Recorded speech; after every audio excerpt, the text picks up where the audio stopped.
오늘 우리에게 주신 말씀은 요한복음 6장 1절에서 30절까지 말씀입니다. 요한복음 6장 1절로 30절까지 말씀. 원래 70절까지 있지만 다 하기에는 양이 너무 많습니다. 그리고 너무나 중요한 또 사건이고, 이 볼륨 좀 올려주세요. 그래서 오늘은요, 사건 중심, 표적 중심으로 이렇게 다루고, 다음 주 오시면 이 사건의 의미에 대해서 주님의 설교가, 주님의 뭐랄까요, 제자반이 이어지는데 사실 너무 중요합니다. 너무 중요하고, 그래서 이걸 한 번에 다 다루면은 많이 못 다루기 때문에 좀 두 파트로 나누도록 하겠습니다. 1절에서 30절까지 좀 울립니다. 자, 한 절씩 교독하겠습니다. 제가 먼저 읽습니다. 그 후에 예수께서 디베랴의 갈릴리 바다 건너편으로 가시매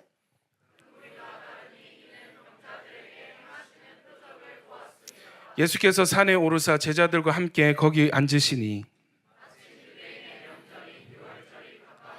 예수께서 눈을 들어 큰 무리가 자기에게로 오는 것을 보시고 빌립에게 이르시되 우리가 어디서 떡을 사서 이 사람들을 먹이겠느냐 하시니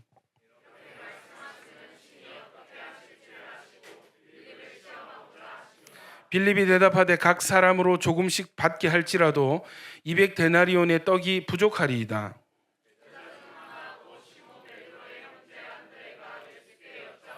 여기 한 아이가 있어 보리떡 5개와 물고기 2마리를 가지고 있나이다.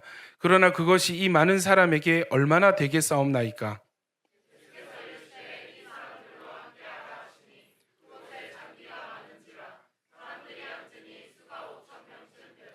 예수께서 떡을 가져 축사하신 후에 앉아있는 자들에게 나눠주시고 물고기도 그렇게 그들의 원대로 주시니라.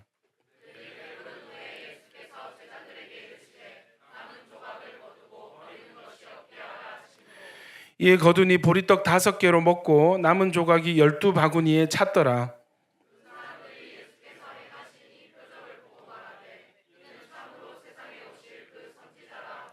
그러므로 예수께서 그들이 와서 자기를 억지로 붙들어 임금으로 삼으려는 줄 아시고 다시 혼자 산으로 떠나가시니라.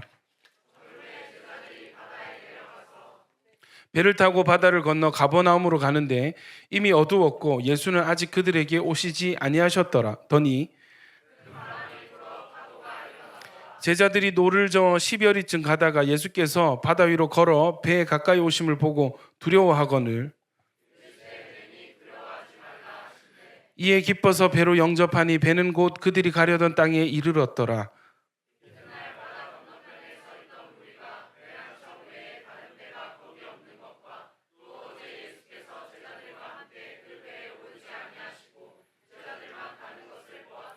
그러나 디베랴에서 배들이 주께서 축사하신 후 여럿이 떡 먹던 그곳에 가까이 왔더라.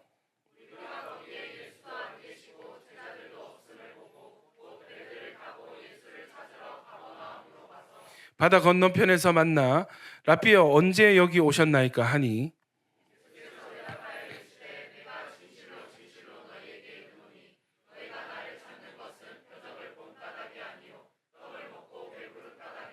썩을 양식을 위하여 일하지 말고 영생하도록 있는 양식을 위하여 하라. 이 양식은 인자가 너희에게 주리니 인자는 아버지 하나님께서 인치신 자니라.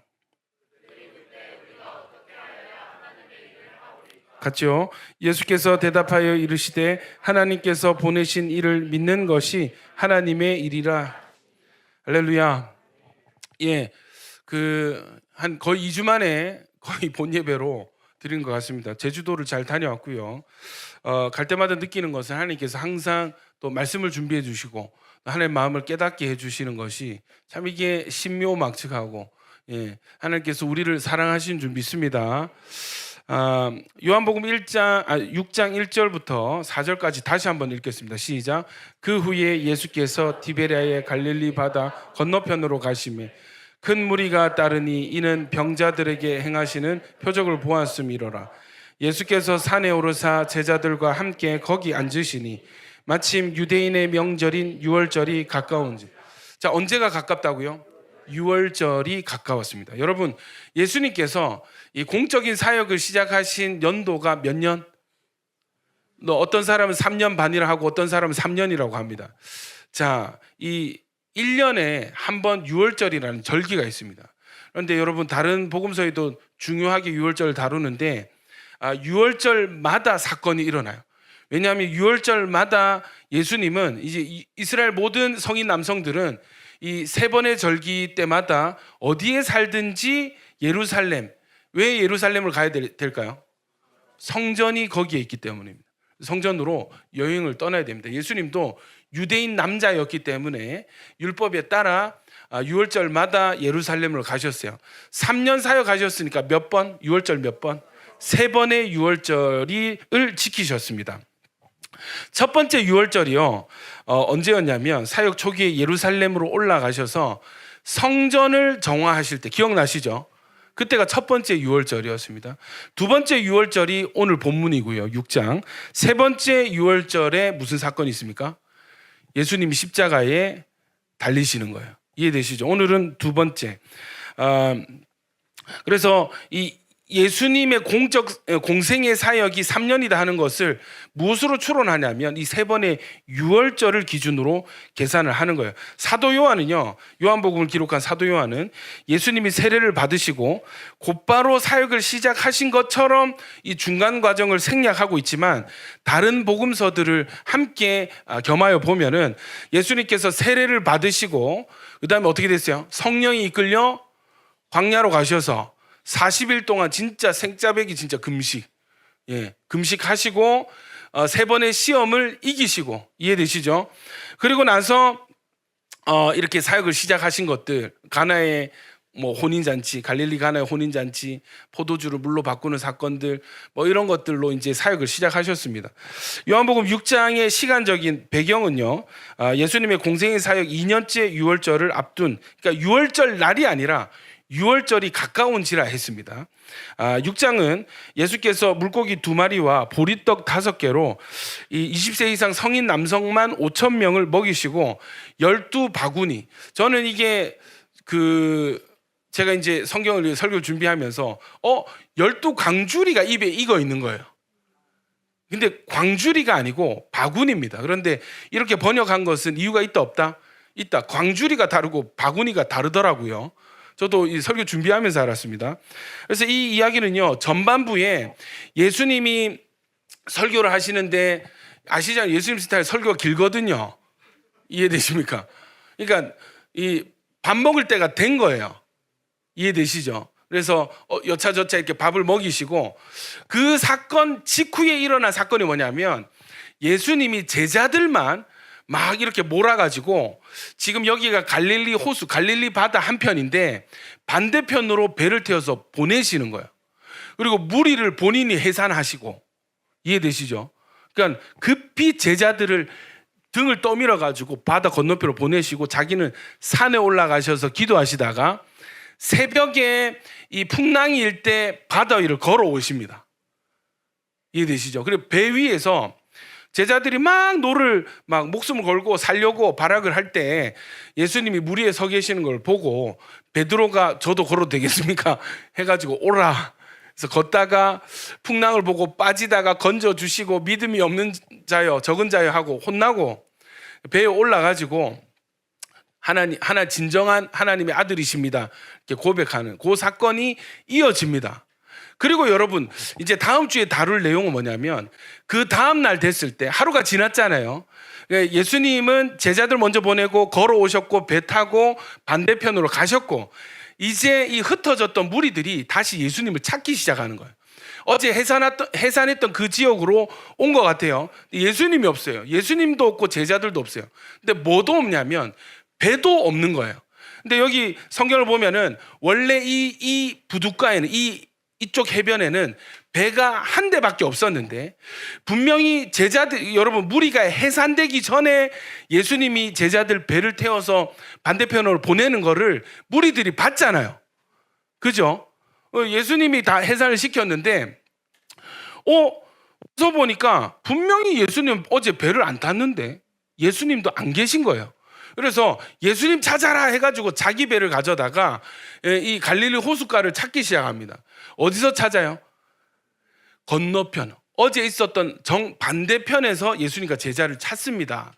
자, 다른 복음서를 보면은 예수님께서는 계속 치유 사역을 하고 계셨어요.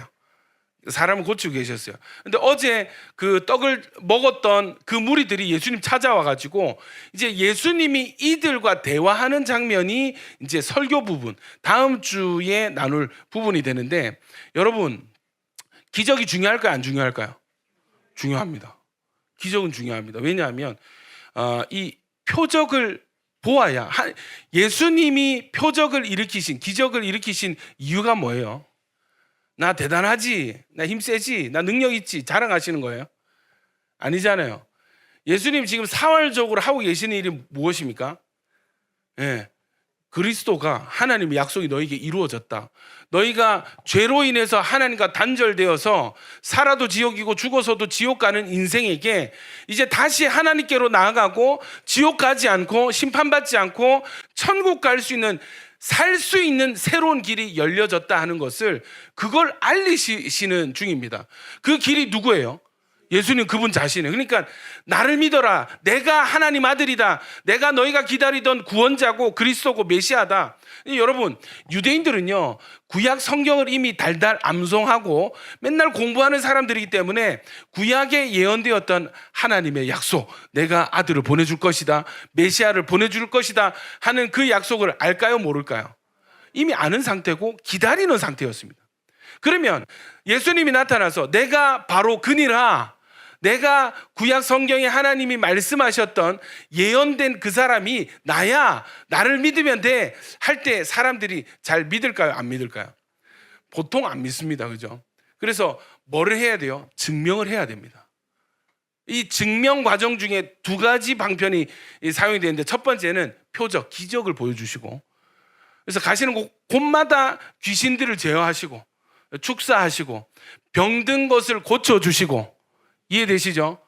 또 오늘 본문 같은 경우는 뭡니까? 창조적인 기죠. 이 떡이 계속 늘어나.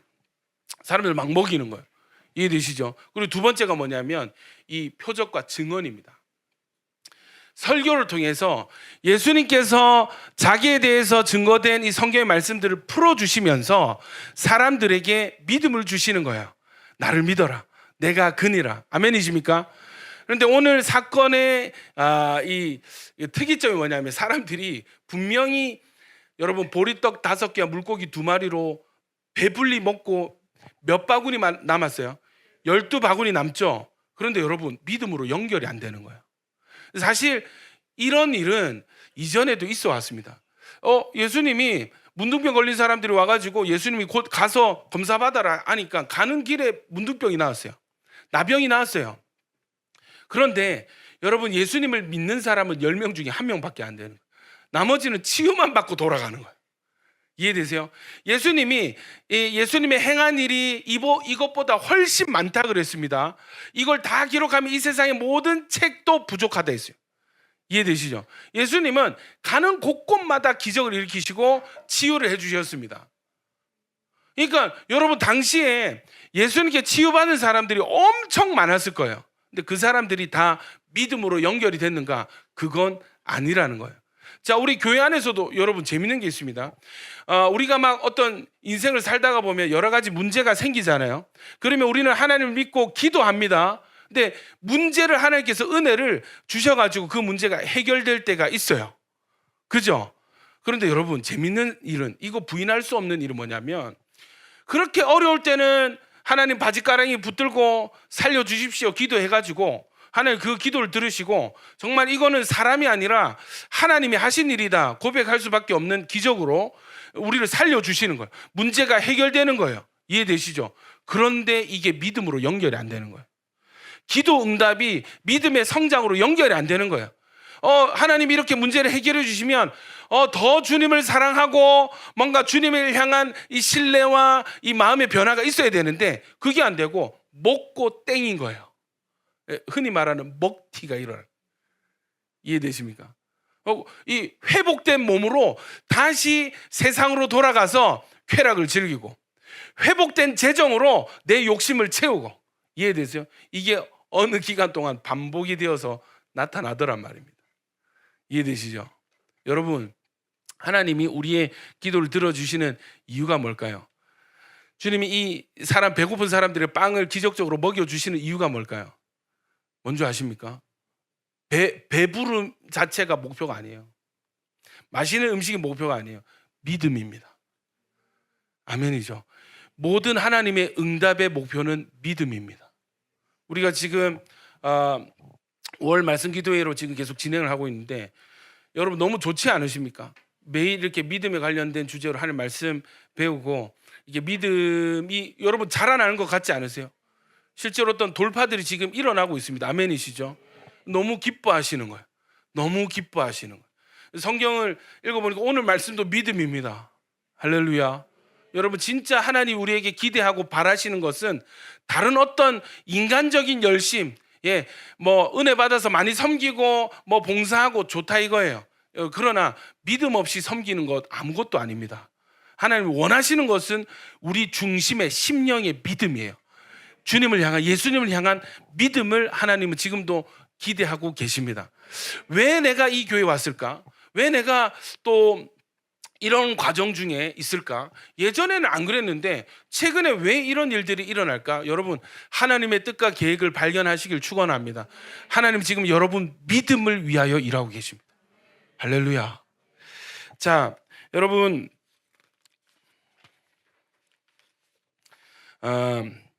요한복음 6장 5절부터 7절 문제가 생깁니다. 같이 한번 읽어보겠습니다. 시작. 예수께서 눈을 들어 큰 무리가 자기에게로 오는 것을 보시고 빌립에게 이르시되 우리가 어디서 떡을 사서 이 사람들을 먹이겠느냐 하시니, 이렇게 말씀하심은 친히 어떻게 하실지를 아시고 빌립을 시험하고자 하심이라. 빌립이 대답하되 각 사람으로 조금씩 받게 할지라도 200데나리온의 떡이 부족하리이다. 여러분 이 오병이어 기적은요 사복음서 모두가 기록을 하고 있는데 이 과정에 대해서는 조금씩 차이가 있어요. 사도 요한은요 다른 복음서에 언급되지 않은 빌립과 안드레가 이제 관련되어 있음을 기록을 하고 있습니다. 예수님께서 제자 빌립에게 우리가 어디서 떡을 사서 이 사람들을 먹이겠느냐, 전제 자체가, 예수님 이 질문 자체가 어디서 떡을 사서 먹이겠느냐, 이해되십니까? 내가 기적을 행해서 먹이겠다 아니고 어디서 떡을 사서 이 사람들 다 먹이겠느냐 물어보십니다. 이거는요 성경 말씀대로 친히 어떻게 하실지를 아시고 예수님이 앞으로 어떤 일들이 일어날지를 아시고 그 일 전에 빌립에게 시험을 하셔서 물어보신 거예요. 그러니까 여러분 시험이란 단어를 성경에서 보면 두 가지 용례로 쓰이는데, 하나는 템테이션, 유혹입니다. 시험으로 써요. 두 번째가 뭐냐면 테스트입니다. 이번 경우는 뭘까요? 유혹일까요? 테스트일까요? 테스트입니다. 빌립이 어떻게 반응하는지, 빌립의 믿음이 어느 정도 자랐는지 지금 시험에서 물어보시는 거예요. 세 번역 빌립이 이렇게 대답합니다. 각 사람으로 조금씩 받게 할지라도. 뭐해요? 우리 셀에서 요즘 이거 하고 있죠. N빵 해도 n분의 1 해도 200데나리온의 떡이 부족하리이다. 이 세번역 성경으로 이 부분을 보면은 이 사람들에게 모두 조금씩이라도 먹게 하려면 빵 200데나리온 어치를 가지고서도 모자랄 것입니다 라고 번역이 돼 있대요. 데나리온은요 로마의 화폐 단위인데 노동자의 하루 품삯입니다. 오늘날로 일용직 노동자 하루 품삯을 얼마로 할까요? 15만 원으로 하겠습니다. 각 사람을 조금씩 먹게 해도 무려 3천만 원어치의 떡이 필요하다는 거예요. 요한은 그곳에 모인 사람들의 수가 5천 명쯤이라고 했지만, 여러분 그 유대인의 계수법은 뭐예요? 여자와 어린아이를 제외합니다. 성인 남성만 계수를 했을 때 5천 명.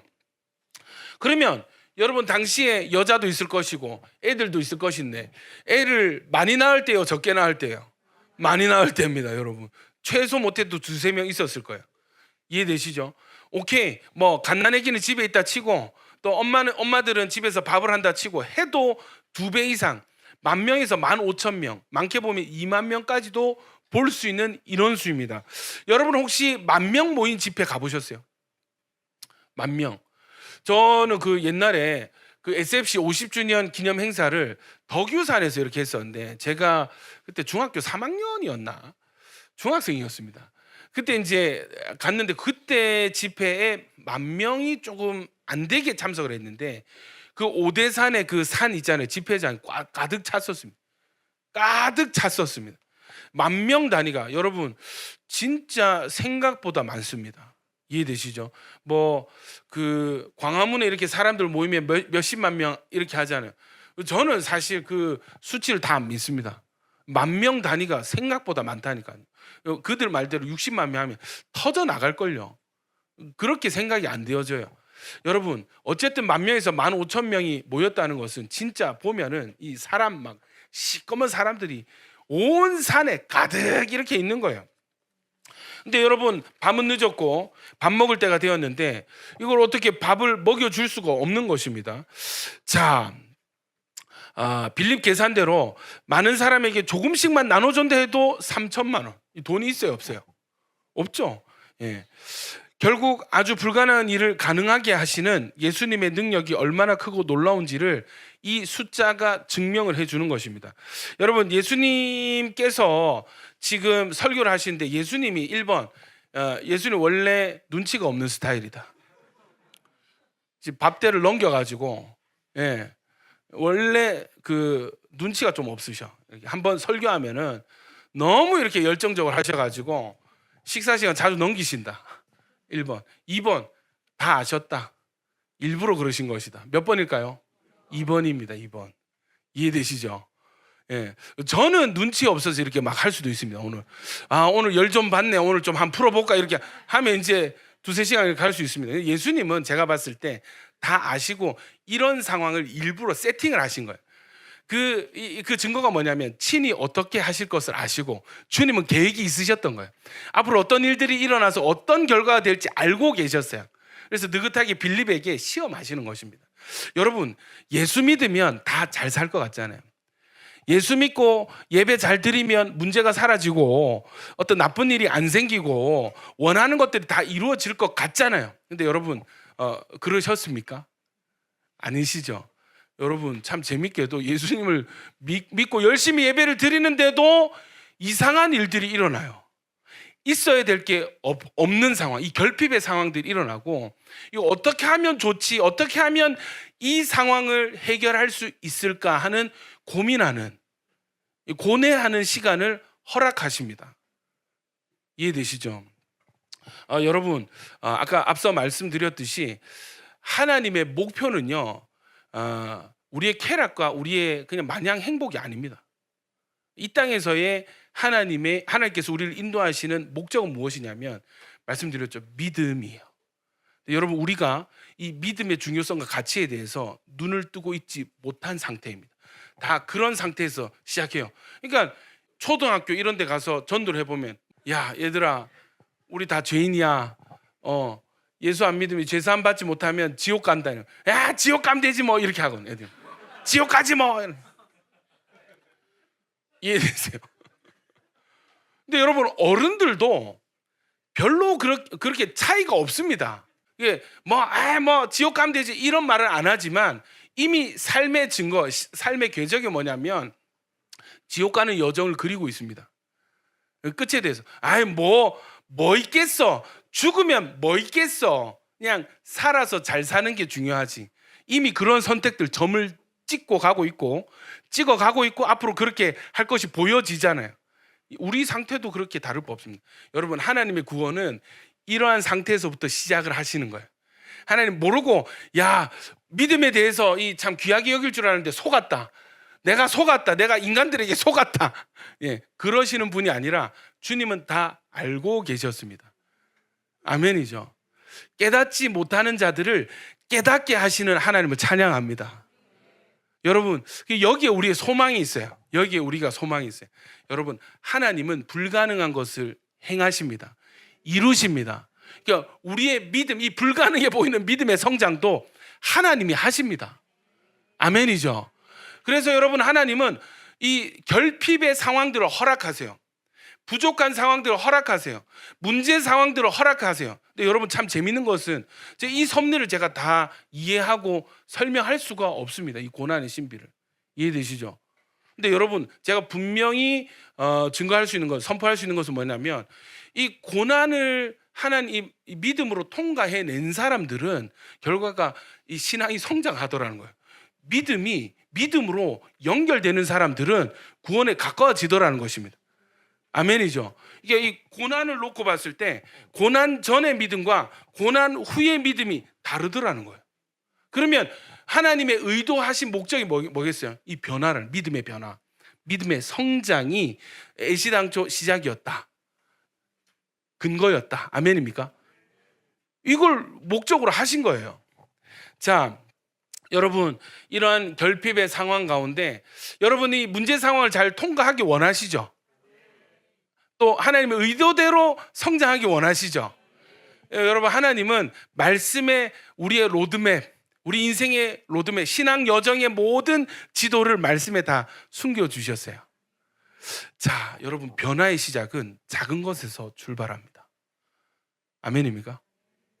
문제 해결은요, 작은 것에서 시작합니다.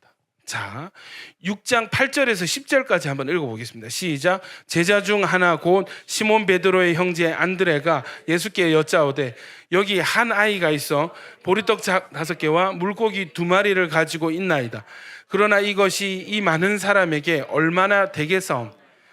예수께서 이르시되 이 사람들로 앉게 하라 하시니 그곳에 잔디가 많은지라 사람들이 앉으니 수가 5,000명쯤 되더라. 자, 빌립이 방금 열심히 암산해가지고 뭐 200데나리온 부족합니다 했죠. 그때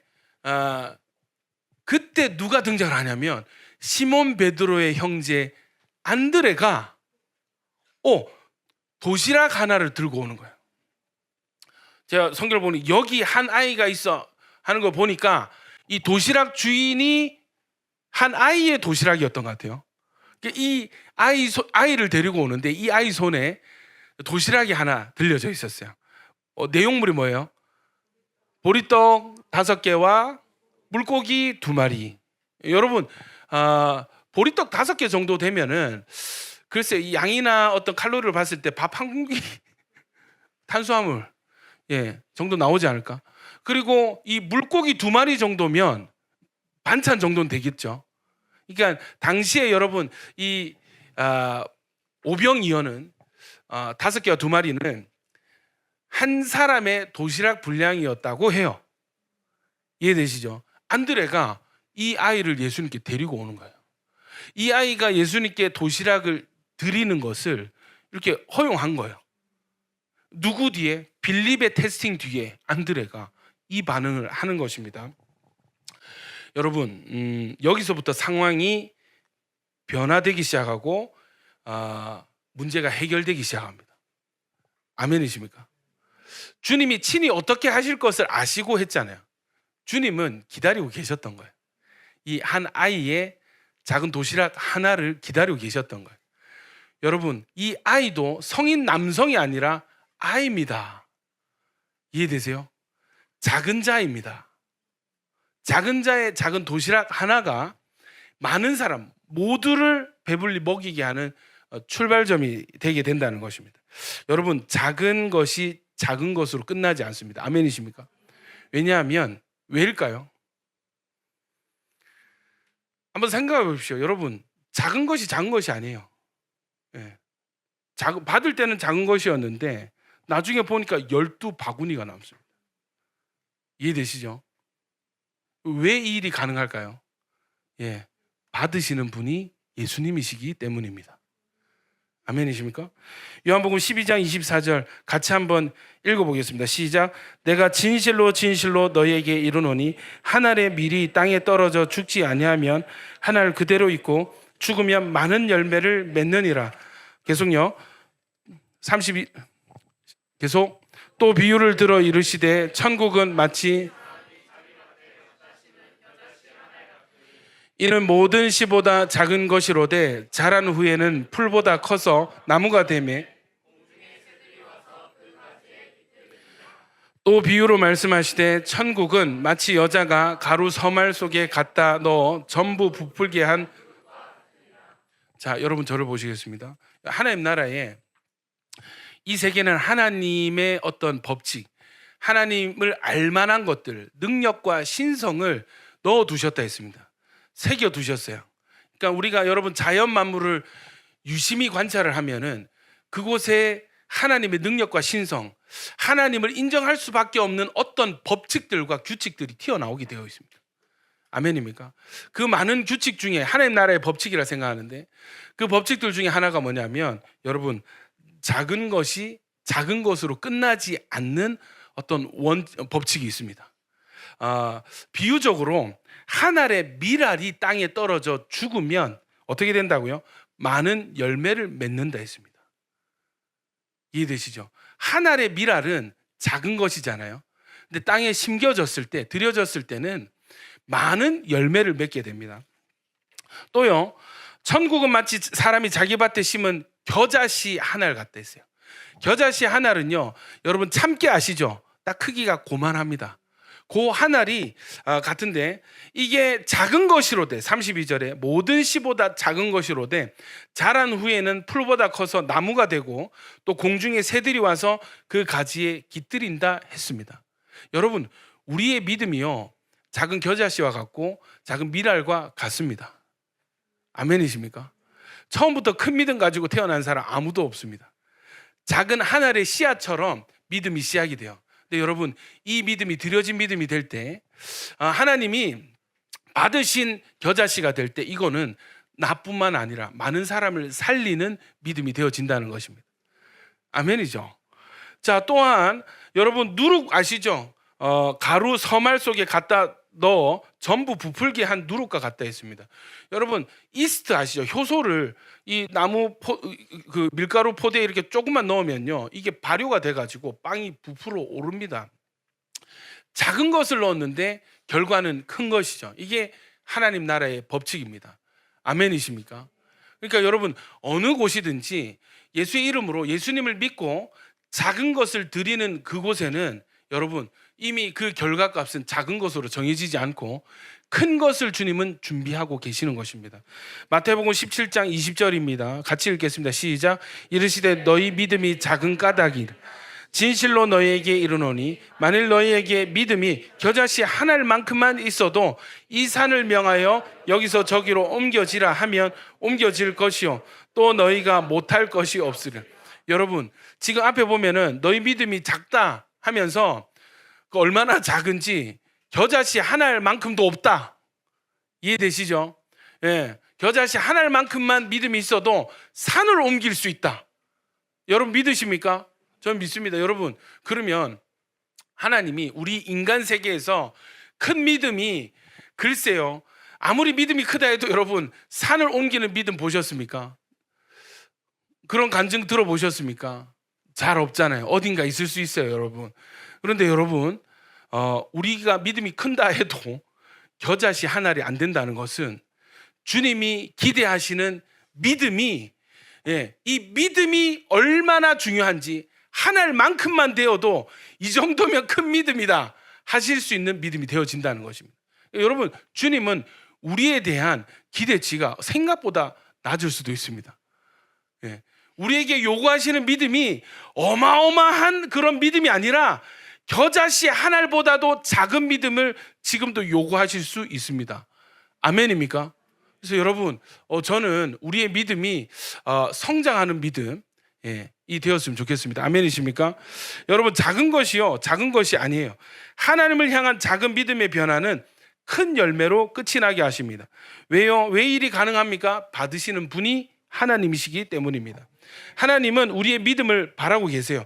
얘들아 겨자씨 한 알만큼도 줬다. 아니 겨자씨 반 알만큼이라도 줬다. 나에게 믿음을 좀 드려다오. 여러분 예배를 드리고 말씀을 듣고 작은 결단으로 나아갈 때 우리 인생의 변화는 나비 효과로 이미 시작이 되고 있는 것입니다. 여러분 하나님을 믿으시기 바랍니다. 두 번째 작은 변화가 있습니다. 이게 뭐냐면 안드레의 믿음이에요. 안드레의 믿음. 여러분 신앙생활 잘하려면 눈치가 있어야 됩니다. 뭐가 있어야 된다고요? 눈치가 있어야 돼요. 예수님이 빌립에게 시험하시는 것을 안드레가 옆에서 보았어요. 예수님이 어떤 의도로 이런 질문을 하시는지 눈치를 챘습니다. 그래서 여러분 제가 참 재밌는 게 어떤 주석들 주석 몇 권을 보는데 뭐라고 얘기하냐면 이것은 안드레의 주님을 향한 안드레의 믿음입니다. 라고 서술을 하는 거예요. 자, 안드레는요, 예수님께 이 아이의 도시락을 드리면서 예수님이 일으키실 기적을 바라보고 기대했습니다. 안드레의 말을 보면은 이 온전한 믿음도 아니에요. 이게 있긴 한데 이 사람들 먹이기에는 터무니없이 부족합니다. 그러나 여러분, 안드레는 이제까지 예수님이 행하신 무수한 표적들을 보아왔습니다. 또 앞서서 예수께서 빌립에게 우리가 어디서 이 떡을 사서 사람들에게 먹이겠느냐 물어보실 때 자신이 무엇을 하실지 아시면서 빌립을 시험하신다 하는 것도 옆에서 들었습니다. 빌립은요, 예수님의 마음을 읽지 못하고 단지 자연적으로 인간적으로 계산하기에 급급했지만 안드레는 예수님의 의중을 읽어냈습니다. 여러분, 계산은요 중요하지 않아요. 계산 누가 못합니까? 빚이 이만큼 있고 내 지금 수입이 인컴이 이 정도면 여러분 몇 년 걸릴지 얼마나 힘들지 여러분 이거 누가 계산 못합니까? 지금 물가가 뭐 한 10% 올랐고 월급 그대로고 그러면 앞으로 어떤 일들이 일어날지 여러분 이거 누가 계산 못해요? 계산으로는 답이 나오지 않습니다. 계산 아무리 정확하게 한다고 해서 답이 되진 않습니다. 여러분, 상식을 넘어서는 믿음, 도저히 방법을 찾을 수 없는 불가능의 상황에서 역사하시는 하나님을 믿는 믿음이 답이 되는 거예요. 하나님을 섬기는 사람들, 하나님의 일을 감당하는 사람들은 분석하고 계산하는 것보다 그분의 의중을 읽고 그분의 능력을 믿으며 하나님을 기대하는 것이 우리에게 실제적인 해결이 되어지는 줄 믿으시길 축복합니다. 안드레의 믿음이 뭐예요? 겨자씨 하나의 믿음이 아니었다니까요. 어쩌면의 믿음이었습니다. 어쩌면 내가 이제까지 기적을 일으키신 예수님을 봐왔는데 어쩌면 주님은 이 도시락 하나로도 뭔가를 하실 수 있겠다. 혹시라도 이 도시락 하나라도 어떻게 도움이 된다면 주님이 한번 해주십시오 하는 어쩌면의 믿음, 혹시라도의 믿음, 겨자씨 하나만큼도 되지 않는 부족한 불완전한 믿음이었습니다. 근데 여러분, 우리가 말씀을 들었죠. 작은 것 하나가 심겨지면 하나님은 큰 것을 준비하십니다. 안드레의 이 불완전한 어찌 보면 좀 반푼이 같은 모자란 믿음에도 예수님은 그때부터 일을 행하시는 거예요. 제자들을 부르십니다. 얘들아, 이 사람들 몇 명쯤 있니? 성인 남자 5,000명 있습니다. 50명씩 이렇게 둥글게 셀을 좀 정해줘봐. 한 셀이 50명인 거예요. 둥글게 앉습니다. 여러분, 10,000명 정도가 50명씩 해가지고 셀 모임하는 거예요. 일단 앉혀놓습니다. 그리고 여러분, 이 도시락을 가져다가 떡을 떼어 축사하십니다. 이걸 그 10,000명 넘는 사람들이 볼까요? 못 볼까요? 다 봅니다. 지금 도시락에 빵 몇 개 있는지, 물고기 몇 마리 있는지 많은 사람들에게 손을 들어서 축사를 하시면 다 보는 거예요. 보여주신 것입니다. 예수님은 이때부터 일을 하십니다. 작은 믿음을 받으신 그때부터 주님은 일을 하시는 거예요. 할렐루야. 요한복음 6장 11절부터 한번 읽어보겠습니다. 시작. 예수께서 떡을 가져 축사하신 후에 앉아있는 자들에게 나눠주시고 물고기도 그렇게 그들의 원대로 주시니라. 그들이 배부른 후에 예수께서 제자들에게 이르시되 남은 조각을 거두고 버리는 것이 없게 하라 하심으로 이에 거두니 보리떡 5개로 먹고 남은 조각이 12바구니에 찼더라. 여러분, 이 재미있는 표현이 있습니다. 예수께서 떡을 가져 축사하신 후에 앉아있는 자들에게 나눠줬대요. 여러분, 유대인들이 기도할 때는 보통 정자세가 일어서서 하늘을 보고 기도합니다. 하나님께 축사하시는 거예요. 그럼 예수님은 어떤 자세였을까요? 일어서 있을 가능성이 굉장히 많습니다. 왜냐하면 뒤에 이어지는 표현이 후에 앉아있는 자들에게 나눠주셨댔어요. 축사하시고 앉아있는 자들에게 나눠주시는 거예요. 여러분, 다 봤다니까요. 도시락 용량 얼마나 되는지, 그죠? 지금 어떻게 나눠주는지 다 보고 있습니다. 보여주신 거예요. 주님이 보여주고 계시는 거예요. 저는 제자 몇 명이에요? 12명이죠. 보리떡 몇 개? 5개. 물고기 몇 개? 몇 마리? 2마리, 7개잖아요. 자, 제 계산으로 하면은 제가 예수님이면 떡을 있잖아요. 반반씩 나누면 몇 개예요? 10개죠. 물고기는 나누기 좀 애매하니까 한 명씩 주는 거예요. 그럼 몇 명이에요? 12명 되는 거예요. 자, 출발. 이랬을 것 같아요. 제 생각입니다. 중요한 건 아닙니다, 여러분.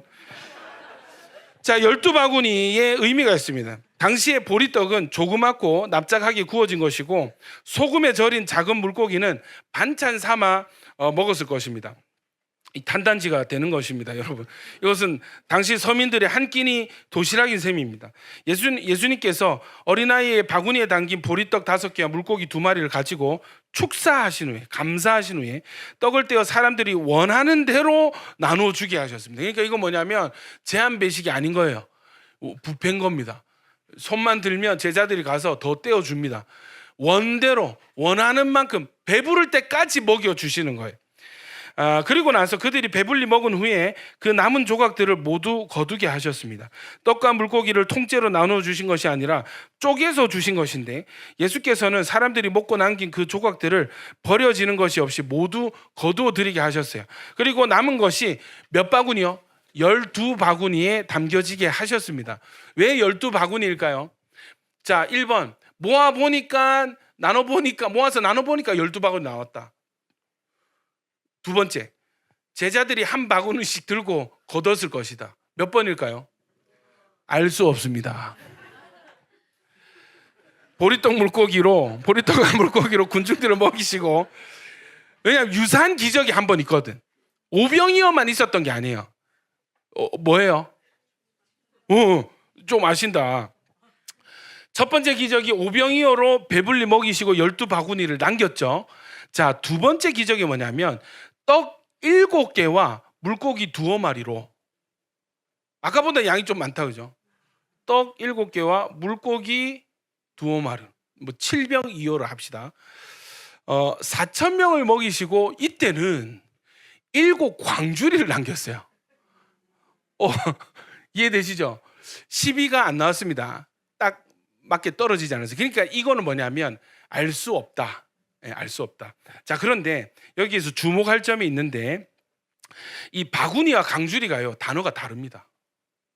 바구니와 광주리가 단어가 다르대요.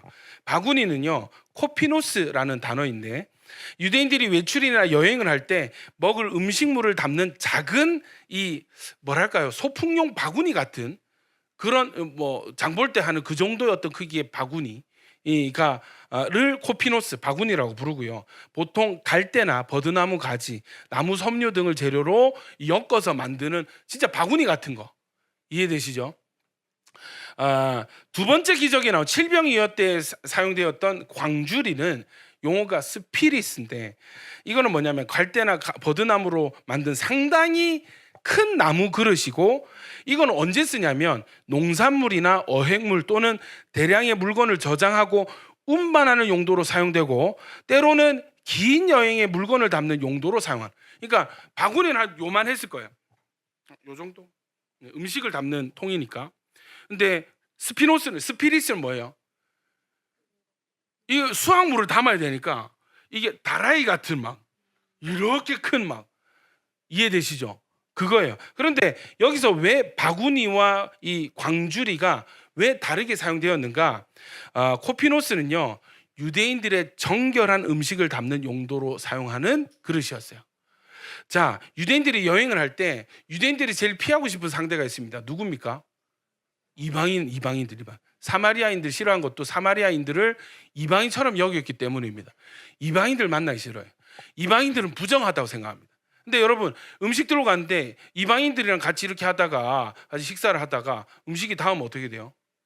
여러분, 율법의 법칙이 뭐냐면 부정한 사람이 닿은 그 물건도 어떻게 된다고? 부정 플러스 제로 베이스는 부정이 됩니다. 이해되시죠? 근데 여러분, 예수님의 보혈은 부정한 것에 닿으면 정결하게 합니다. 할렐루야. 여러분, 율법이니까 이 이방인들 피하기 위해서 어떻게 하냐면 이 코피노스라는 바구니에다가 이 아무도 못 닿게 하는 거예요. 내가 먹을 음식을 딱 넣는 거예요. 그게 코피노스입니다. 바구니입니다. 이해되시죠? 유대인들을 위한 음식, 정결한 음식을 부정한 것에 닿지 않게 하기 위해서 구별하는 바구니가 코피노스입니다. 대신에 그 스피리스, 광주리는 뭐예요? 이거는 여러분 칠병이어 사건이 일어났던 지역 자체가 여러분 이방인 지역이었어요. 그러니까 대중 자체가, 관객들 자체가 한쪽은 유대인이었고 한쪽은 이방인들이 많이 있었습니다. 그러니까 광주리를 사용했습니다. 여러분 예수님께서는 사람들이 충분히 먹을 만큼 적당량을 만드시지 않고 많이 먹이시고, 저 같은 사람도 있을 거 아니에요. 저 같은 사람이 있을 겁니다. 분명히 계속 아시죠? 제가 요즘 거울 치료 당하고 있는데 우리 애들 데리고 이제 식당을 가잖아요. 사실 뭐 반찬이 여러 가지가 나오지만 애들이 좋아하는 반찬은 딱 정해져 있어요. 우리 애들은 뭘 좋아하냐면 잡채 좋아합니다. 잡채. 제가 근데 잡채 엄청 좋아하거든요. 여러분 중국집 가면 짜장 짬뽕 중에 고민하시죠? 저는 정해져 있습니다. 무조건 잡채밥입니다. 이 집 잘하네 하는 거 이제 잡채밥 보고 저는 이제 잡채 나오면 애들이 다 먹어. 저는 한 젓가락도 못 먹었습니다. 마지막 날 우리 제주도 논진물 식당에서. 근데 여러분 또 거기 소세지가 나왔잖아요. 계란 부쳐가지고 그 애들이 막 먹는데 4번을 리필을 했습니다. 더요 하는데 여러분 이게 진짜 제가 너무 민망해가지고 미안해가지고 차마 말을 못해요. 참아라 하다가 옆 테이블에 커플이 다 먹고 일어나는 거예요. 제가 재빨리 그 소세지 갖다가 애들한테 좀 하니까 바로 아주머니 오셔가지고 치우시더라고. 예, 아슬아슬했습니다, 여러분. 와, 이게 여러분 제가 이거 보면서 와, 이게 제 옛날 생각도 나는 거예요. 저는 여러분 대학생 때 이렇게 고기 뷔페 저희 고등학교 때 서클을 하나 만들었습니다. 불법 서클을 이렇게 만들어서 꽤 유명했습니다. 우리 학교에서 그 서클 이름이 뭐였냐면 6회였습니다. 뭐냐면은 우리 토요일 수업이 있어요. 토요일 이제 수업 마치고 점심을 이제 울산 지역에 그 고기 뷔페집을 투어하는 거였어요. 그 한창 먹는 그 고등학생들이 등치가 다 저만해요. 가가지고 여러분 고등학생 무슨 돈이 있겠어요? 그냥 주구장창 먹는 겁니다. 주구장창 먹는 거예요. 얼마나 잘 먹었으면 옆 테이블 아줌마들이 야 먹는 게 보기 좋다고 음료수를 막 시켜주셨어요. 하다가 사장님이 오십니다. 눈치가 있으니까 사장님 눈치를 보잖아요. 얼굴이 점점 시꺼매지세요. 이렇게 이해되시죠? 결국 야 이거 해도 너무한 거 아니냐, 이제 그만 먹고 나가라 이렇게 쫓겨났습니다. 쫓겨나고 그 다음 주에 또 그 집을 갔는데 이제 방법을 터득한 거야. 사장님 얼굴이 시꺼매질 때쯤 음료수를 시켜야 되더라고. 그러면 이게 조금씩 시간이 연장이 되는 걸 터득을 했습니다. 그러니까 저희는 그게 진짜 많이 먹었어요. 이렇게 저 같은 인간도 있었을 거라고. 근데 성경에 보니까 원 없이, 부족함 없이 그들의 원대로 다 주셨다 했습니다. 그러니까 4번, 5번 리필한 사람 있었을 거예요. 이해되시죠? 그리고 여러분 이 어린아이의 도시락 누가 준비했겠어요? 어린아이 엄마가 준비했지 않았겠어요? 이 엄마가 또 하필은 솜씨가 좋은 거야. 야, 이 집 떡은 맛있네, 잘 구웠네, 이 집 물고기 기가 막히게 절였네. 여러분 이게 도시락이 맛있는 경우에는 평소에는 적게 먹는 사람도 그죠? 많이 먹을 가능성이 있습니다. 주님이 다 먹이셨어요. 주님이 다 먹이셨어요. 그리고 거두라 하셨습니다. 12바구니가 나왔습니다. 무엇을 뜻합니까? 여러분 하나님은 우리에게 풍성히 주시는 하나님이십니다. 근데 여러분 풍성히 줬다 했을 때 이런 사람 나오잖아요. 많이 먹었는데 뭐 많이 주신 것 같지는 않고 나는 뭐 적당히 먹었는데 이해되시죠? 이게 증거가 안 남잖아요. 풍성함의 증거가 필요하단 말이에요. 증표가 필요합니다. 그게 뭐예요? 누구도 부인할 수가 없습니다. 이 첫 번째 증표가 뭐예요? 배부른 볼록 튀어나온 내 배가 첫 번째 증표고, 더 안 들어가는 내 배가 증거고, 두 번째는 분명히 축사할 때는 5개 2마리였는데 거두니까 12바구니. 이게 본인들 눈앞에 있는 거예요. 지금 이건 보고 만질 수 있는 거예요. 그리고 이 아이에게 주라 하시거든요. 이 아이 집에 이 12강주리를 들고 가는 거예요. 그때 여러분 이 자유주의 신학 이런 겁니다. 이런 식으로 해석을 합니다. 사람들이 사실은 다 자기 도시락을 가지고 왔었다. 예. 그러나 자기들 혼자만 먹으려고 감추어 두고 있었다. 어린아이가 자기 걸 드리니까 사람들이 양심에 찔려서 감동함으로 숨겨놓았던 음식들을 조금씩 꺼내기 시작했다. 결국 그 음식이 모아져서, 이해되시죠? 12바구니가 되었다. 여러분, 이게 자유주의 신학자들의 해석입니다. 그럴까요? 아닙니다. 여러분, 아마 이 자리에 없었지만 저는 추측컨대 이 12바구니에 있는 모든 떡의 맛이 동일했을 거라 믿습니다. 모든 물고기의 맛이 동일했을 거라 믿습니다. 여러분, 하나님은요, 풍성히 주시는 하나님이세요. 그리고 은혜의 부족함이 없이 넘치도록 주시는 하나님이십니다. 이 은혜가 남아서 버려지지 않도록 모아두셨고, 많은 사람들이 보고 증표를 삼게 하는 거예요. 이 증표, 여러분, 무엇보다도 중요한 이유는 그곳에 기적을 경험하지 않은 사람들에게 증거물로 삼으십니다. 병고침이나 귀신을 쫓아내는 역사는요, 고침을 받은 사람이 그 기적의 증거물입니다. 그러니까 이런 거예요. 무좀 같은 경우, 이렇게 주님 막 발을 내밀어 가지고 제 발이 썩었습니다, 고쳐 주십시오. 주님이 더러워 이렇게 하면서 이제 발에 이렇게 손가락 대시고 이렇게 치유를 해주셨어요. 나았어.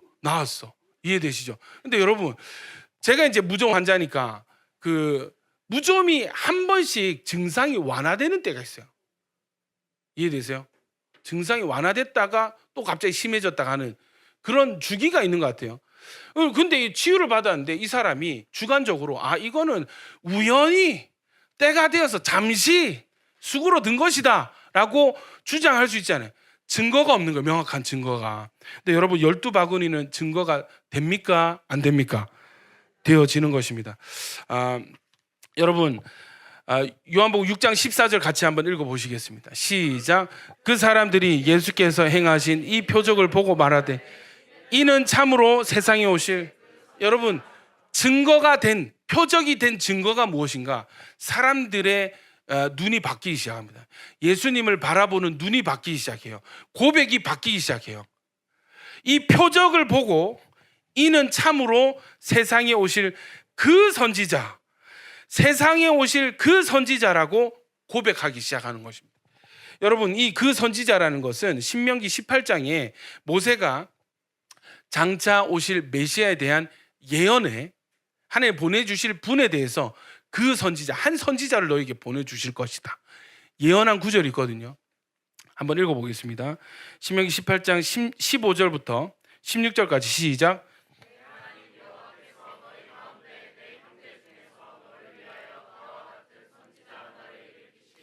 너희는 그의 말을 자, 여기까지. 너희 형제 중에, 이스라엘 사람 중에서 너희를 위하여 나와 같은, 누구와 같은, 모세와 같은 선지자 한 명을 일으키실 것이다. 그분이 오면은 너희는 그의 말을 잘 들어라, 이렇게 말씀하십니다. 그리고 18절에 시작. 내가 그들의 형제 중에서 너와 같은 선지자 하나를 그들을 위하여 일으키고 내 말을 그 입에 두리니 내가 그에게 명령하는 것을 그가 무리에게 다 말하리라. 아멘입니까?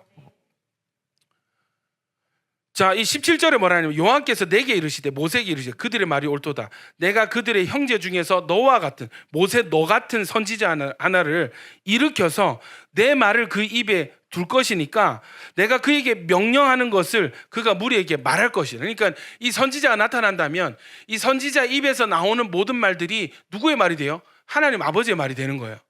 자, 21절에 보세요. 내가 마음속에 이르기를, 내가 마음속에, 모세입니다.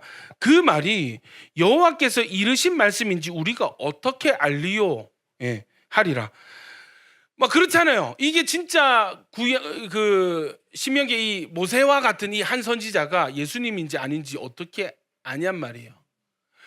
뭘 믿고 그 말을 다 믿느냔 말이에요. 이해되시죠? 자, 22절 같이 읽겠습니다. 시작. 만일 선지자가 있어 여호와의 이름으로 말한 일에 증언도 없고 성취함도 없으면 이는 여호와께서 말씀하신 것이 아니요 그 선지자가 제 마음대로 한 말이니 너는 그를 두려워하지 말지니. 저를 보시겠습니다. 여기 보십시오. 만약에 이 선지자가 진짜 내가 예언하고 내가 보내준 모세와 같은 그 한 선지자가 맞다면 뭐가 나타난다고요? 증언이 있고 성취함이 나타나는 거예요. 그 말한 게 이루어지는 거예요. 뭔가 표적이 나타나는 것입니다. 이해되시죠? 증언과 성취함, 표적입니다. 그래서 그 요한복음 6장 14절에 그 사람들이 예수께서 행하신 뭐를 보고요? 이 표적을 보고 말하되 이는 참으로 세상에 오실 그 선지자가 맞다. 모세 같은 선지자가 예수님이 맞겠다. 이 정도 고백이면 뭐가 고백이 되어지냐면 예수님이 구약에 약속하신 메시아다. 아멘이십니까? 유대인들이 메시아에 대해서 다윗의 왕권을 계승하면서 이스라엘의 영광을 회복하는 다윗의 자손으로 이해했을 뿐 아니라 한편으로는 모세가 말한 그 선지자로 메시아를 이해하고 기대를 했습니다. 기다렸습니다. 요한복음 1장에는 유대인들이 이 세례 요한에게 찾아가서 네가 엘리야냐 이렇게 질문하죠. 아니라. 요한이 아니라고 하니까 그러면 네가 그 선지자가 니냐? 그 선지자 또 나와요. 이게 어디예요? 신명기 18장에 모세와 같은 선지자가 너냐? 그러니까 네가 메시아냐? 이 말인 거예요. 사도 베드로가 성전 미문에서 구걸을 하던 이 걷지 못하는 병자를 예수님 이름으로 고친 후에 이 모여든 사람들에게 전했던 말씀 중에 이런 대목이 있습니다. 사도행전 3장 22절부터 읽어보겠습니다. 시작. 모세가 말하되 주 하나님이 너희를 위하여 너희 형제 가운데서 나 같은 선지자 하나를 세울 것이니 너희가 무엇이든지 그의 모든 말을 이거 뭐예요? 아까 읽었죠? 신명기 18장 말씀과 동일한 23절부터 시작. 누구든지 그 선지자의 말을 듣지 아니하는 자는 백성 중에서 멸망받으리라 하였고 또한 사무엘 때부터 이어 말한 모든 선지자도 이때를 가리켜 말하였느니라. 누구를 얘기하는 것입니까? 예수님이 바로 이 선지자다. 메시아가 예수님이다. 이걸 여러분 베드로가 이야기를 하는 것입니다. 그래서 이 요한복음 7장에서도요. 예수님의 말씀을 들은 요한복음 7장은 초막절 사건이죠. 성전에서 사람 많은 곳에서 누구든지 목마르거든 내게로 와서 마시라. 예. 배에서 생수의 강이 넘쳐나리라 하시는 그 장면. 예수님의 말씀을 들은 일부 유대인들이 예수님을 그 선지자로 인정하기 시작했어요. 요한복음 7장 40절입니다. 시작. 이 말씀을 들은 무리 중에서 어떤 사람은 이 사람이 참으로 그 선지자라 하며 할렐루야. 사람들이 예수님 하시는 표적과 말씀을 들어보니까 메시아 맞겠다. 구약에 예언되었던 모세와 같은 선지자가 저 나사렛 촌에서 자란 예수라는 저 사람이 구약에 약속된 그 그리스도가 구원자가 맞겠다 했을 때 뭐라고 한다고요? 이 사람이 참으로 그 선지자라고 인정을 하기 시작하는 거예요. 여러분 예수님은요 모세가 예언했던 그 선지자가 맞습니다. 아멘입니까? 그러니까 사람들은 오병이어 사건 후에 나와 같은 선지자 하나를 일으키리니 너희는 그의 말을 들을지니라 예언한 그 선지자로 예수님을 깨달았습니다.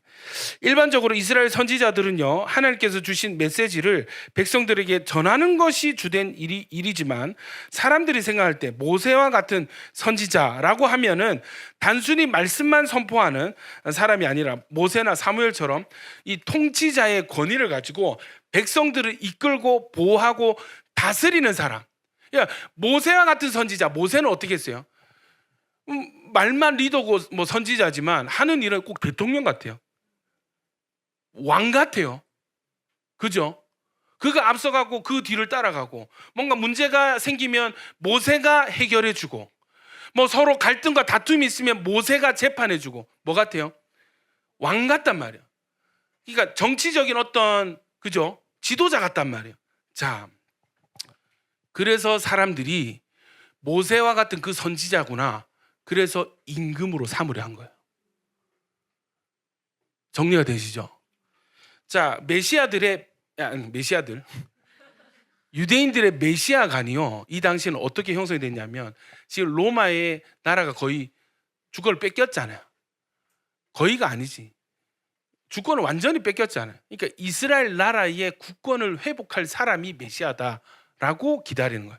왜요? 그 문제가 너무 지금 가슴 아프고 가장 이 큰 문제고, 왜냐하면 이게 재정적으로도 세금을 수탈을 해가니까 이게 살림살이가 너무 힘든 거예요. 너무 가난하고.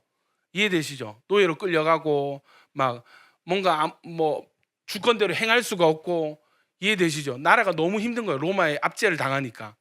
그러니까 바라는 소망이, 자연적인 갈망이 뭐예요? 독립했으면 좋겠다. 독립했으면 좋겠다. 그러니까 메시아가 오신다던데, 그분이 지금 오시면 반드시 우리나라를 로마로부터 독립시켜 줄 것이다. 이런 메시아관이 형성이 돼 있었습니다. 여러분, 그러나 예수님은요, 이스라엘 나라의 정치적인 회복을 위해서 이 땅에 오시지 않으셨습니다. 여러분, 예수님 승천하시고 AD 70년경에 40년 뒤에 어떻게 돼요? 나라가 완전히 망합니다. 여러분, 예수님은요, 예수님 당시의 사람들은 이스라엘의 정치적인 독립을 간절히 원했지만 주님은 그것을 위해서 오시지 않았습니다. 그리고 이 마음, 임금을 삼으려고 하는 그 마음을 아시고 예수님의 반응은, 여러분, 만약에 지금 우리 건이가 105만 조회수를 찍음으로 인해서 교회 유튜브 구독자가 지금 1,800명이 되어가고 있습니다.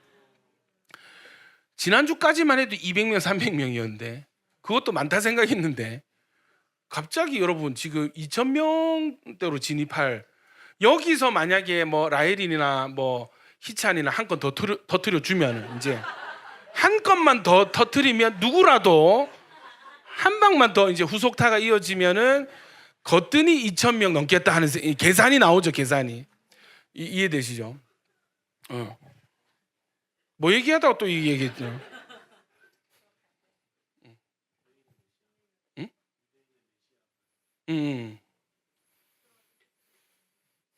넘어가도록 하겠습니다. 예. 그냥 이거 얘기하고 싶었나 봐요. 어쨌든 기분은 너무 좋다. 예.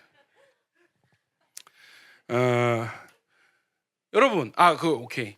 영향력이 생기잖아요. 이거 제가 여러분 예수님 이 상황이었으면 이때가 물 들어온 때 뭐 해야 돼요? 노져야 되겠죠. 바로 여러분 그 유진자매 투입해가지고 바로 새가족 등록 카드 다 해가지고 바로 다 등록시켜 버립니다. 만명, 15,000 다 등록시키고 50명씩 여러분 밥 먹었죠? 셀입니다. 이래가지고 셀장 바로 세우고. 이해되죠?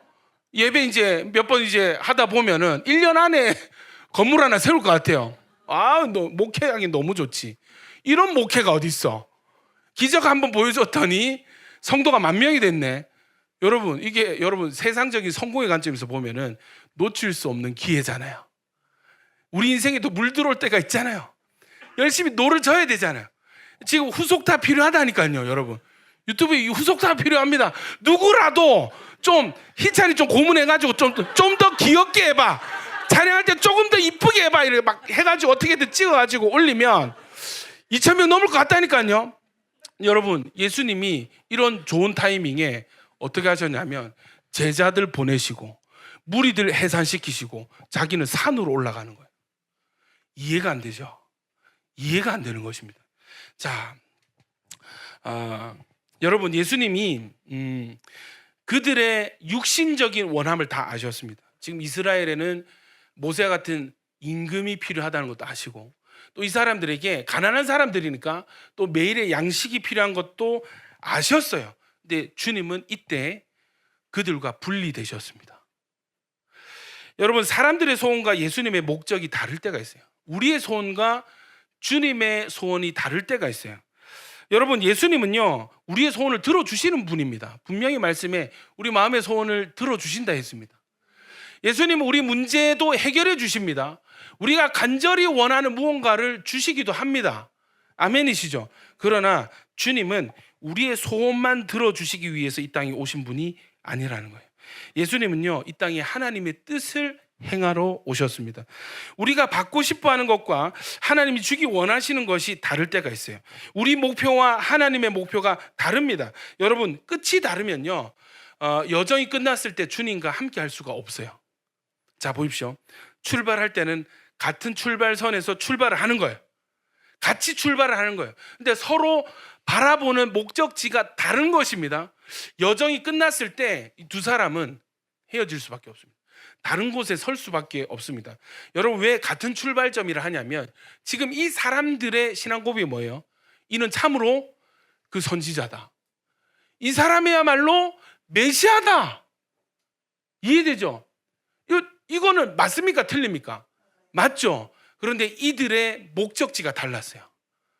주님의 목표는 죄사하는 은혜를 주셔서 이들의 영혼을 구원하는 것이고, 아멘입니까? 하나님과 함께 있게 하려 하시는 것이고, 이 사람들은 예수님은 메시아인데 지금 내가 원하는 거는 이 땅의 우리나라의 독립인 거예요. 끝이 다르죠. 목적이 다른 것입니다.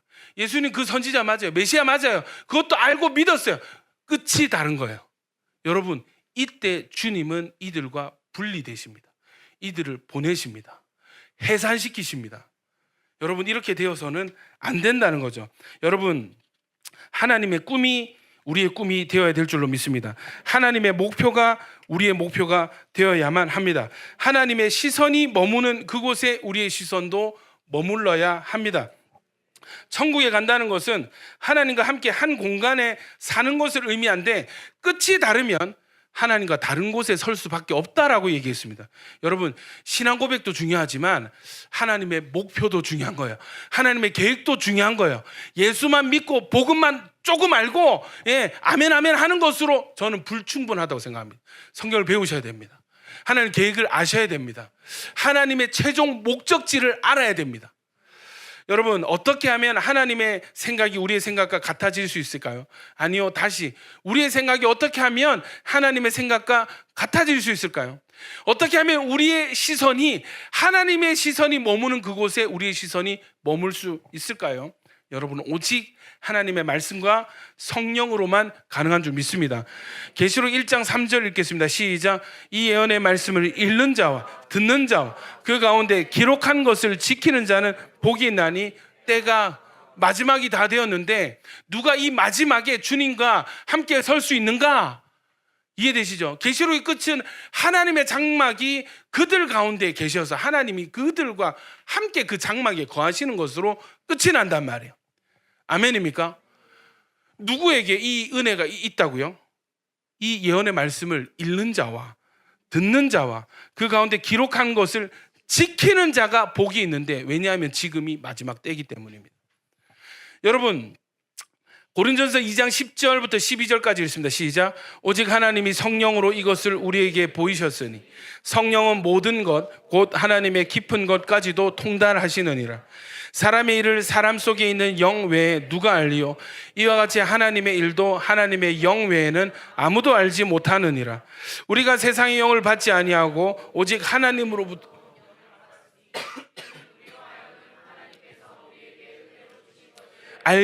여러분, 하나님이 우리에게 은혜로 주신 것들을 알기 위해서는 하나님의 깊은 것까지 통달하시는 성령님이 필요한 것입니다.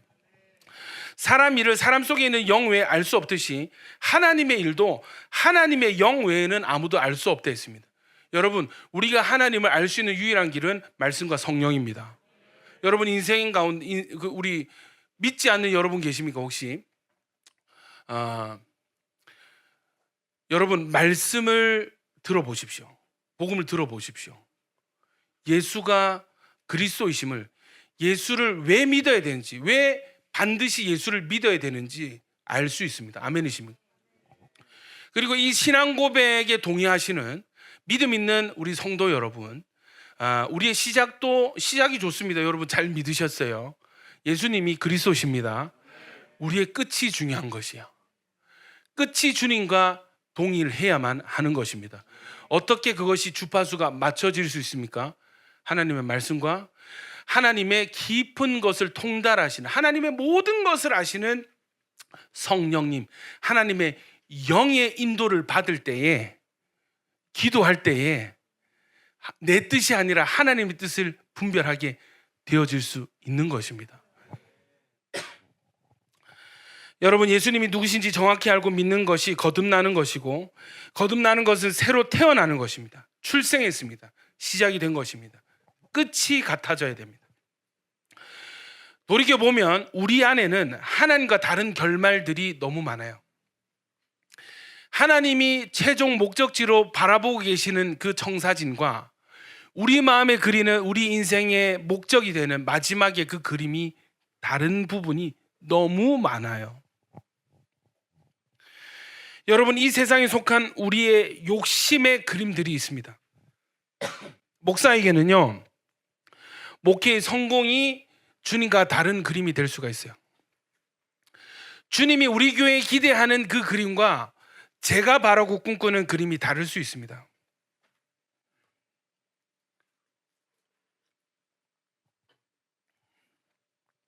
또 어떤 분들에게는 많은 돈과 명예가 될 수 있습니다. 여러분, 하나님은 과정 중에 그런 복과 은혜를 주실 수 있지만 하나님의 결말은 예외 없이 하나님 나라로 끝이 납니다. 여러분 중에 과정 중에 부자가 되는 분들 계실 거고 여전히 좀 가난하게 지내시는 분들도 아마 계실 거예요. 누구든 하나님의 그림은 하나님 나라로 끝이 나고 있습니다. 아멘입니까? 가난한 자의 최종 목적도 하나님 나라가 되어야 되고 부요한 자의 최종 목적지도 하나님 나라가 되어야 되는 거예요. 우리가 이 땅에서 부자 되는 것보다 하나님은 우리의 영혼을 구원하기를 더 원하십니다. 끝이 같아지는 것이 신앙의 성장입니다. 아멘이시죠? 이 다음 날이 됩니다. 사람들이 찾아옵니다. 요한복음 6장 25절 26절 읽겠습니다. 시작.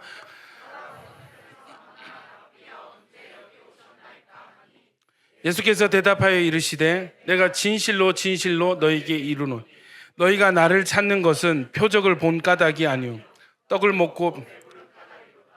제가 얘기한 것이 무엇인지 아시겠죠? 신앙 고백, 그 선지자 맞다니까요. 메시아 맞다니까요. 근데 믿음으로 연결이 안 됩니다.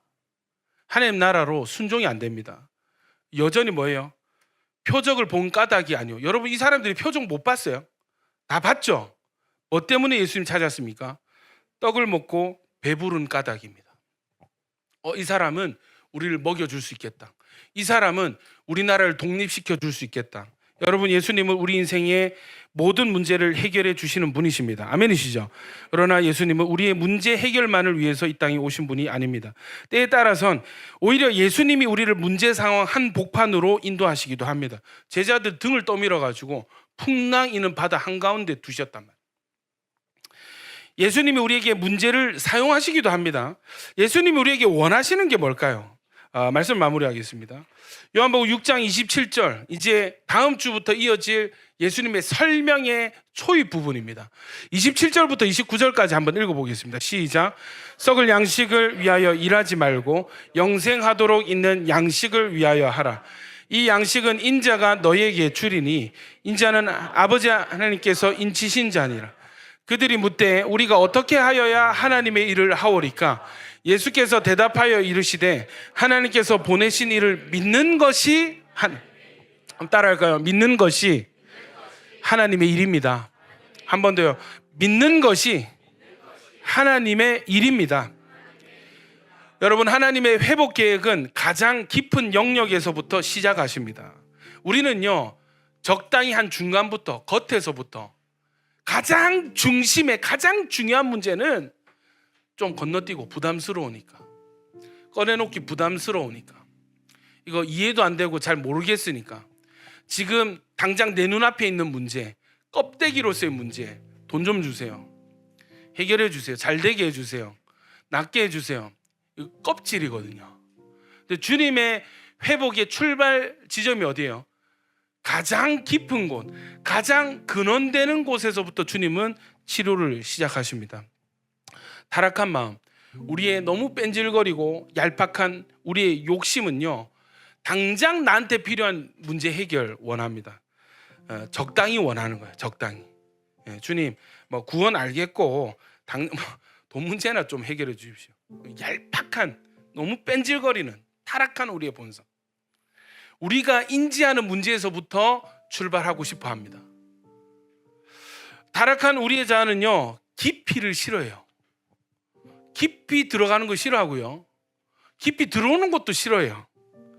처음부터 시작하고 싶지 않아요. 적당히 중간에서부터 하면 안 될까요?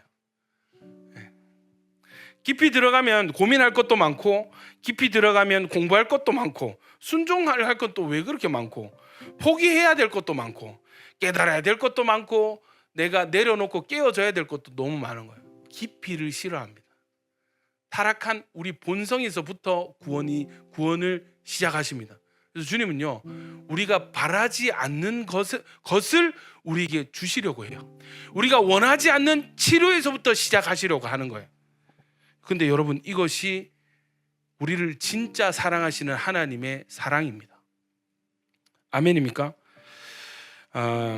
여러분, 이런 우리를 예수님은 풍랑이는 바다 속으로 등을 떠미세요. 바다 한복판에 세우십니다. 풍랑이는 그 바다 한가운데 세우십니다. 주님의 의도인 것입니다. 여러분, 생명의 위기 앞에 뭐가 중요하겠어요? 예? 생명의 위기 앞에 목숨이 왔다 갔다 하는 그 순간에 여러분, 중요한 게 뭐겠어요? 오늘 점심 뭐 먹을까? 아이고, 우럭조림이 아니라 갈치조림 먹었어야 했는데. 이게 본질이, 생명이 왔다 갔다 하는데, 예? 생명이, 삶이 왔다 갔다 하는데, 당장 내일은 이거 해야지, 우리 가게 잘 됐으면 좋겠어, 나 빨리 결혼했으면 좋겠어. 여러분, 생명의 위기 앞에, 예, A 플러스 A B 마이너스 이게 지금 눈에 들어오겠어요? 생명의 위기 앞에 풍랑이는 바다 한가운데서 이런 게 생각이 되겠어요? 그때 그 주식을 샀었어야 했는데, 이게 고민이 될까요? 여러분, 인생의 진짜 본질이, 무엇이 진짜 우리의 본질이고 무엇이 진짜 중요한 것인지 풍랑이는 그 폭풍 한가운데서 묵상하게 하십니다. 깊이. 여러분, 진짜 중요한 것은 죽으면 끝이 나는 것이 중요한 게 아니에요. 죽음 이후에도 이어지는 것이 정말 중요한 것입니다. 그래서 가장 중요한 가치들에 대해서 성경이 설명을 할 때 어떤 단어가 따라 붙냐면 영원이라는 단어가 붙습니다. 그냥 생명이 아닌 거예요. 영원한 생명.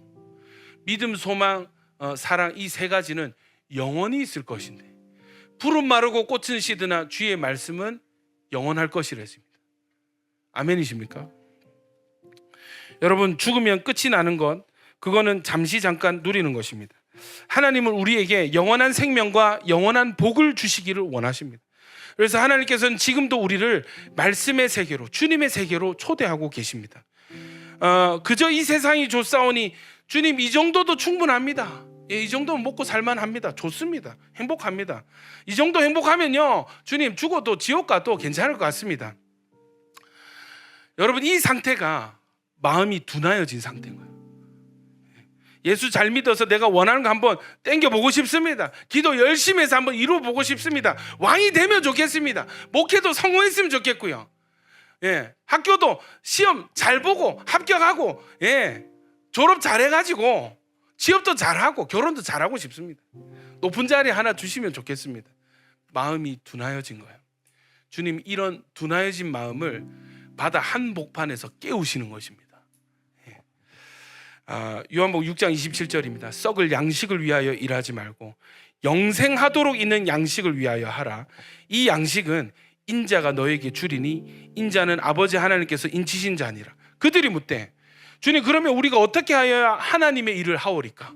어떻게 하면 영생하도록 있는 양식을 얻을 수 있습니까? 29절입니다. 같이 읽습니다. 시작. 예수께서 대답하여 이르시되 하나님께서 보내신 이를 믿는 것이 하나님의 일이니라.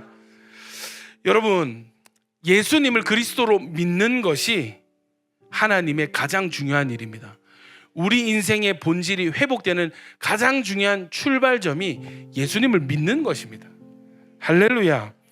썩을 양식을 위하여 일하지 마시고 영생하는 양식을 위하여서 일하십시오. 예수님을 믿으십시오. 썩을 행복을 위하여 살지 마시고 영원한 행복을 위하여 사십시오. 썩을 성공을 위하여 노력하지 마시고 영원한 성공을 위하여 살아가십시오. 예수님을 믿는 것입니다. 영원한 양식을 위한 삶이 되어지는 것입니다. 여러분 많이 노력하고 계시죠? 믿는 것이 가장 중요한 노력입니다. 여러분 많이 일하고 계시죠? 막 잘 살려고 열심히 사시잖아요. 여러분 믿는 것이, 예수님을 믿는 것이 여러분 인생을 위한 가장 중요한 노력이 되어질 것입니다. 우리 한번 말씀을 기억하며 기도했으면 좋겠습니다. 한 두 가지 정도 정리를 하겠습니다. 첫 번째는 여러분 작은 것이 작은 것이 아니에요. 여러분 오늘 교회 오셨죠? 말씀을 잘 들으셨죠? 예, 그것이 어떻게 보면 우리 인생의 작은 한 부분일 수 있습니다. 그러나 여러분 이 작은 드림이 하나님은 결코 작은 것으로 끝내지 않으십니다. 여러분 하나님은 처음부터 요구할 때 계속 한 알의 밀알 겨자씨 한 알, 주님 우리에게 작은 것이라도 믿음을 받기를 원하시는 거예요. 믿음이 드려지면요 하나님이 큰 열매를, 많은 열매를 주신다고 약속하셨습니다. 여러분 우리 인생의 변화는요 작은 결단에서 시작하는 거예요. 작은 믿음에서부터 출발하는 거예요. 할렐루야. 여러분이 말씀을 들으시고 또 예배를 드리시면서 주시는 작은 감동과 작은 결단이 있습니까? 하나님은 거기서부터 출발하십니다. 할렐루야. 여러분 하나님이 우리를 깨우십니다. 풍랑 한가운데서 우리를 깨우세요. 예. 썩을 양식 그냥 이번에 돈 얼마 더 벌었다, 이번에 뭐 이런 성과를 냈다, 이런 썩을 양식에 미쳐있는 우리 인생을요 바다 한복판에서 깨우시는 거예요. 너 그거 아니다. 죽으면 다 끝이다. 그거 무슨 소용이 있냐? 죽으면 그거 무슨 소용이 있냐? 영생하도록 있는 양식을 위하여 일해라. 무엇입니까? 믿는 것이다. 놀랍죠? 일해라. 뭐 할까요? 청소해라. 그럼 합니다. 여러분 일해라. 무슨 일 할까요? 믿어라 하시는 거예요. 일이 아니고 믿음인 거예요. 여러분 왜 지옥을 가냐면 적게 일해서 게으르게 일해서 지옥 가는 게 아니에요. 안 믿어서 가는 거예요. 천국에 왜 갑니까? 왜 상 받습니까? 잘해서요, 많이 해서요 아니고 믿어서 가는 것입니다. 믿음이 하나님의 일입니다. 여러분에게 믿음이 있습니까? 여러분 하나님 찬양하십시오. 가장 중요한 일이 여러분 안에서 이미 이루어지고 있습니다. 할렐루야. 감사하십시오. 하나님 더 이 믿음으로 시작해서 믿음으로 끝이 나길 원합니다. 우리의 목표가 되어야 될 줄로 믿습니다. 혹시 우리 가운데 믿어지지 않는 분들 계십니까? 여러분 기도하십시오. 한번 기도해 보십시오. 하나님 나도 믿고 싶습니다. 믿음을 허락하여 주시옵소서. 믿음을 허락하여 주시옵소서. 우리 이 시간에 한번 기도하며 결단하며 주여 한번 외쳐 기도하겠습니다. 주여